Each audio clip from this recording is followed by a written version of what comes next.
పైపెచ్చు రేపు నిర్ణయం తీసుకుందామన్న, అంటే రేపు ఆ కార్యక్రమం ఎప్పుడు పెడదామని నిర్ణయం తీసుకుందామని చెప్పడం జరిగింది. ఆ తదుపరి వచ్చిన తర్వాత రాత్రి బహుశా 9:30-10 గంటలకు వాట్సాప్లో కూడా ఆ లెటర్ని చూడటం జరిగింది. చాలా ఆశ్చర్యపోయినాం, దిగ్భ్రాంతికి గురైనాం.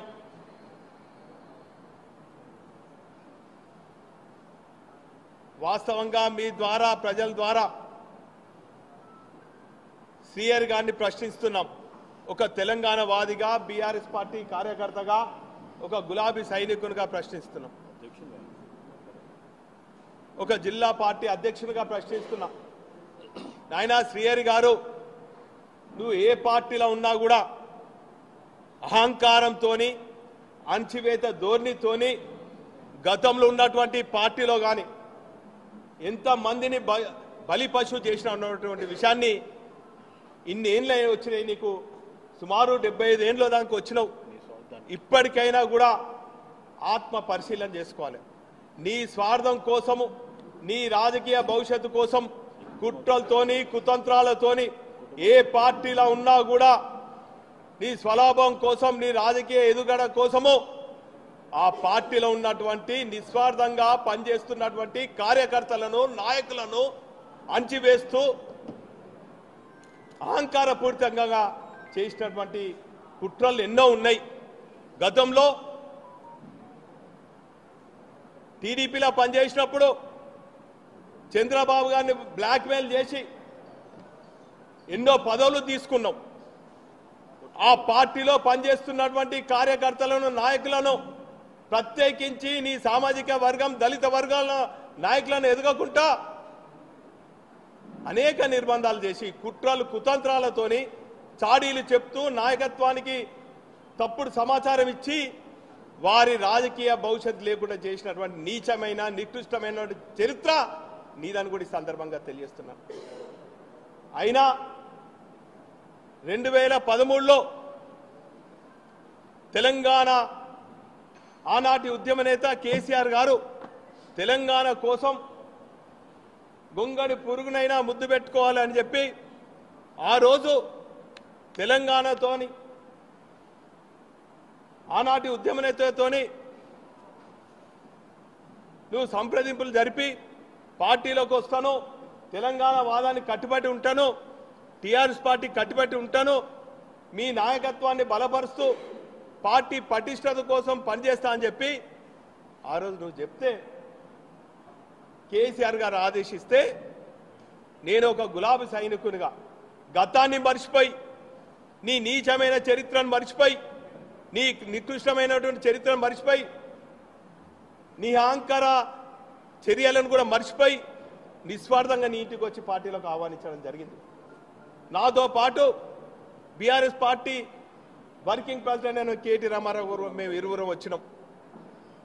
పెద్ది సుదర్శన్ రెడ్డి గారు వచ్చిండ్రు జిల్లా అధ్యక్షునిగా.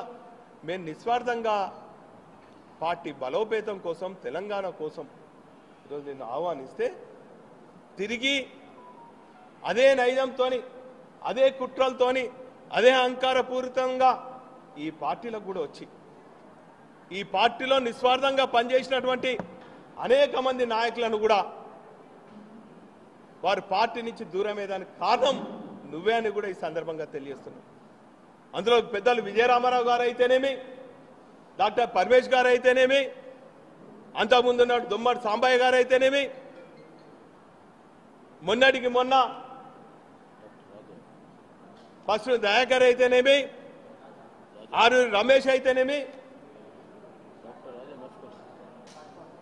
నీ కోసము నీకు పదవి చేపట్టాలని చెప్పి, నీకు పదవి కట్టబెట్టాలని చెప్పి ఆనాటి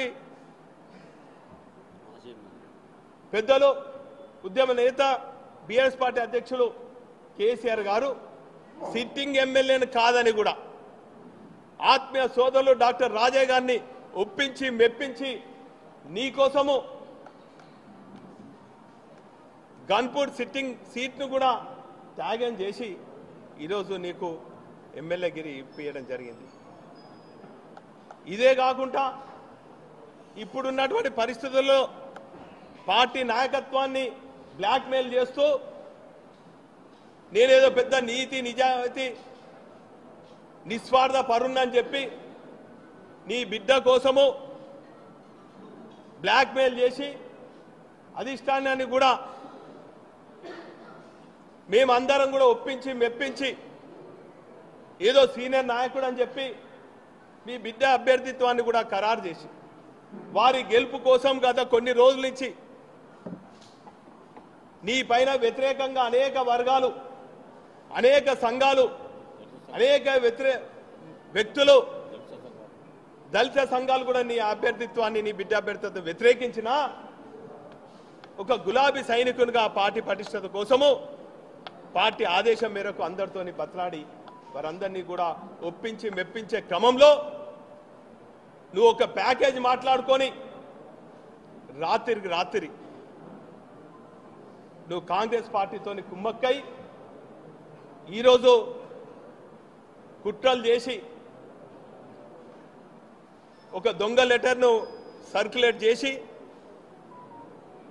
ఈరోజు ఏదో నువ్వు నీతి నిజాయితీ నిస్వార్థ పరుణాన్ని రుజువు చేసుకునే ప్రయత్నం చేస్తున్నావు. కానీ శ్రీయర్ గారు నీకు నిజంగా నువ్వు నిజాయితీ పరుణం అయితే నీ మీద నీకు నమ్మకం ఉంటే వెంటనే రాజీనామా చేయి, ఒక శాసనసభ్యునిగా రాజీనామా చేయి. ఏ పార్టీ అయితే నీకు రాగానే ఎంపీ పదవి కట్టబెట్టింది, డిప్యూటీ సీఎం పదవి కట్టబెట్టింది, డిప్యూటీ సీఎం అయిపోయినాక నేను ఒట్టిగా ఉండలేను, నేను పదవి లేకుండా ఉండలేను అని నువ్వు బతలాడితే మేమందరం కూడా కలిసి ఒక పెద్ద మనిషి అని చెప్పి ఎమ్మెల్సీ పదవులు 2 సార్లు నీకు ఇప్పించావు.